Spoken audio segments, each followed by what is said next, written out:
ஸ்ரீமதே ராமானுஜாய நமக. ஸ்ரீமதே நிகமாந்த மகாதேசிகாய நமக. ஸ்ரீ பெருந்தேவி தாயார் சமேத ஸ்ரீ வரதராஜசுவாமி திருவடிகளுக்கு நமஸ்காரம். ஸ்ரீ ஆண்டாள் திருவடிகளுக்கு நமஸ்காரம். பாகவத உத்தவர்களுக்கு நமஸ்காரம்.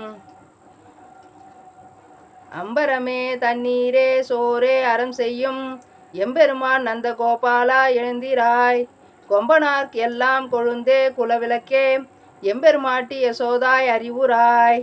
அம்பரம் ஊடறு தோங்கி ஓங்கி உலகளந்த உம்பர் கோமானே உறங்காதெழுந்திராய். செம்பொற் கழலடி செல்வா பலதேவா உம்பியும் நீயும் உறங்கேலோ எம்பாவாய். இப்பாசுரத்தின் விளக்க உரையாக, வேண்டியவர்களுக்கு அவரவர்களுக்கு தேவையான பருகுவதற்கு நீரும், உண்பதற்காக சோறும், உடுப்பதற்காக உடையும் கொடுக்கும் வள்ளலான நந்த கோபாலனே அப்படின்ட்டு அழைக்கிறார். அம்பரம்னா உடை, தண்ணீர், சோறு அதெல்லாம் கொடுக்கக்கூடிய, அவரவர் தேவைகளுக்கு ஏற்ப கொடுக்கக்கூடிய வள்ளலான நந்தகோபாலா அப்படின்னு கிருஷ்ண பகவானுடைய தந்தையை முதலில் எழுப்புகிறார். எங்கள் குலவிளக்கே, எங்கள் குலத்திற்கு தலைவியாய் விளங்கும் யசோதை பிராட்டியே, வாமரனாய் வந்து பிறந்து 3 உலகங்களையும் அளந்த திருவிக்கிரமனே, கண்ணனே, தன்னுடைய வருகையை மிகவும் பொன்மயமானதாக ஆக்கும் பலராமனே என்று அனைவரையும் இந்த பாட்டில் எழுப்புகிறாள். எம்பெருமாட்டி யசோதா என்னும்போது முதல் நந்தகோபாலனை எழுப்புகிறார்கள். நந்தகோபாலன் எழுப்பி, நாங்கள் கண்ணனையே கணவனாக அடைய வேண்டும், அதற்காக நோம்பிருக்கிறோம், எங்களுக்கு உங்கள் அனுமதி தேவை என்று கேட்டு அவரை எழுப்பி அனுமதி பெற்றுக்கொண்டு பிறகு யசோதையிடம் செல்கிறார்கள். யசோதை தாயே, என்னுடைய குலவிளக்கே எழுந்திராய். ஏனென்றால் தாய் தகப்பன் அனுமதி இல்லாமல் எங்களை கண்ணன் திருமணம் செய்து கொள்ள மாட்டான். அதனால் உங்கள் அனுமதியோடு நாங்கள் அவரை திருமணம் செய்து கொள்ள பாவை நோன்பு இருக்கிறோம். அதனால் நீங்கள் அனுமதி தருங்கள் அப்படின்னு சொன்னோன்னே அவர்கள் அனுமதித்து பக்கத்து கட்டிலில் சயனித்து கொண்டிருக்கிறான் கண்ணன்.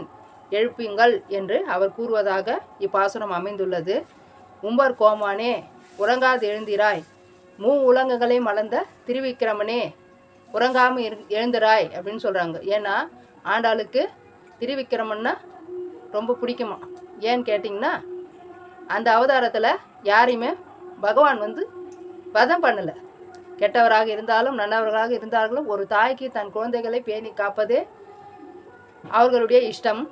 அதில் உலகளந்த பெருமாளாக வாமன அவதாரமாக எடுக்கும்போது மகாபலி சக்கரவர்த்தியை வதம் செய்யாமல், எந்த உயிருக்கும் தீங்கு நினைக்காமல், தீங்கு செய்யாமல், வதம் செய்யாமல் காப்பாற்றியதனால் அந்த ஓங்கி உலகளந்த திருவிக்கிரமனை மிகுந்த இஷ்ட தெய்வமாக ஆண்டாள்